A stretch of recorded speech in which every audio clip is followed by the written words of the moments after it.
everyone, welcome back to my channel. I'm Chelsea Dinan, and today we are talking about the art of journaling. I love journaling. If you follow me over on Instagram, then you know how much I love journaling. It is part of my self-care ritual, and it's also part of my everyday morning. If you've seen my videos on the miracle morning, then you know how much I love journaling, how it has become a part of my life, a part of my daily practice, as I've already said. And if you have not seen that video, I will be sure to link to it so you can see exactly what the miracle morning is, how I incorporate it into my life, and how it has changed my life. But because I've been talking about the miracle morning so much here and on my blog and on Instagram, I've been getting a lot of questions about journaling specifically. So today I'm going to help you out, give you some of my tips and tricks, and give you some other things in case you've tried journaling, you can't really stick with it. I'm going to help you out in that. So first and foremost, did you know that there are actually health benefits to journaling? Journaling has a positive impact on our well-being. I've mentioned it before, I believe in holistic health, mind, body, and soul, which is why journaling is part of how I stay healthy. It is said that the actual practice of writing uses the left side of your brain. So while you are writing, you're using the left side of your brain, which frees up the right side of your brain. And the right side of your brain is used for creativity, for feeling.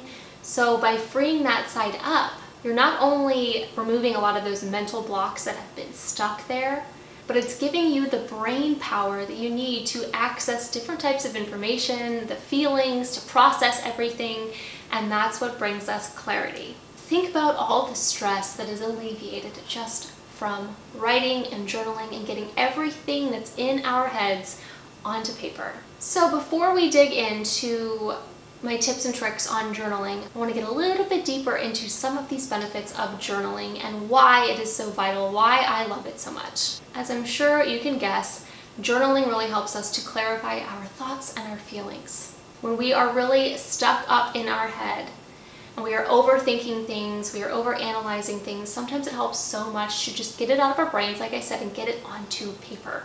And so because of that, because of finding that clarity, getting the things out of our brain and onto paper, it allows us to know ourselves better because we're gaining that clarity, because we're doing the work to figure things out, to let our own thoughts work themselves out on paper.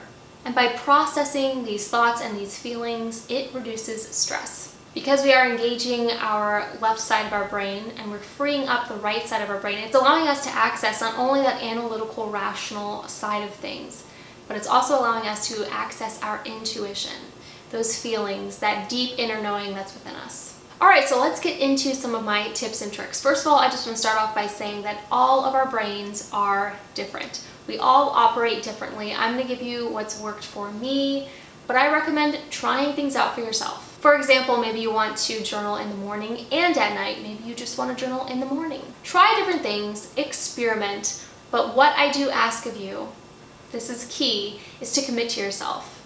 Journaling does not always come easily. It's not always the first thing that we decide we want to do when we jump out of bed in the morning, but in order to get into this practice of journaling, you must commit to yourself. So that brings me to number one. Start with a measurable goal. I recommend committing to journaling for 1 week straight, 7 days that week, no excuses. I have been journaling on and off pretty much my entire life, ever since I could hardly write in my little baby diary that I had. But the older that I've gotten, the more that I've committed to this practice of journaling, the more value I have received because I'm committing to it. So part of the miracle morning is scribing or journaling. And so because I was committed to the miracle morning and waking up early every single morning and doing every step of the miracle morning, I was journaling every day. I still am journaling every day. And over that time, you begin to see the results. So more often than not, when I don't set those specific goals of journaling at least once every single day, that's when I fall off. I lose consistency. I find that I'm not journaling unless I remember to, and that's when you don't see the results because you're not being consistent. Number two is to find a journaling method that works for you. I'm going to tell you what I do, what I've mostly done. I've experimented a little bit here and there, but this is what works for me. I commit to writing 1 page in my journal every single day. It's been pretty important to me to find a journal that I like, that I'm going to enjoy writing in. But for me, I just free write by hand 1 page a day. I don't use journal prompts. I don't have a specific objective in mind other than to just write whatever it is that's on my heart and mind. Now there's a couple other options. There's also a gratitude journal, which is a little bit different. I also have a gratitude journal. I don't do that nearly as frequently as my regular journal. So I would kind of recommend that you keep those separate. We're kind of talking about journaling as free writing. Gratitude journal is a little bit different. Another method of journaling is known as morning pages. This is something you can find out more about in the book The Artist's Way by Julia Cameron. And basically you wake up in the morning and first thing you free write 3 pages. This is just stream of consciousness writing, so it's basically just a big mind dump of whatever it is that's on your mind. And the key here, the key with morning pages is 3 pages. It seems like a lot and you think that there's nothing else up there in your mind, but you find something because you have to write 3 pages. Number 3, this is a really big tip, but I think it's one that we lose sight of. Write for you. Don't write with any objective in mind. Don't write because you think you should be writing about something in particular. Just write what's on your mind, what's in your heart. Don't think about your handwriting or grammatical errors or punctuation. Don't even think about if the sentences flow. There are so many times I've noticed when I'm journaling, I go from one thought to the next sentence being a completely different thought, and that's fine. That's the point, right? To get everything out of your head. It doesn't matter if it makes any sense, if it lines up perfectly. This is for you.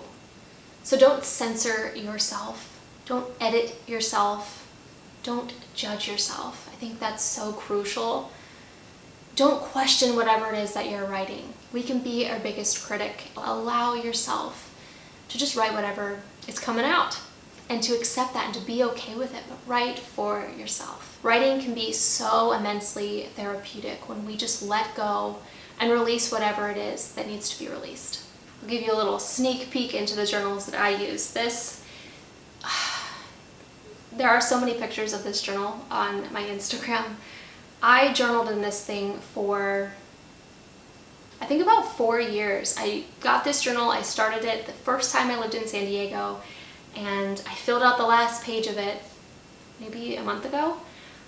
So there's a lot in this journal, and it's kind of cool to flip back through the pages. This is my current journal. I changed to something a little more minimalist, and as you can tell, I like the color black.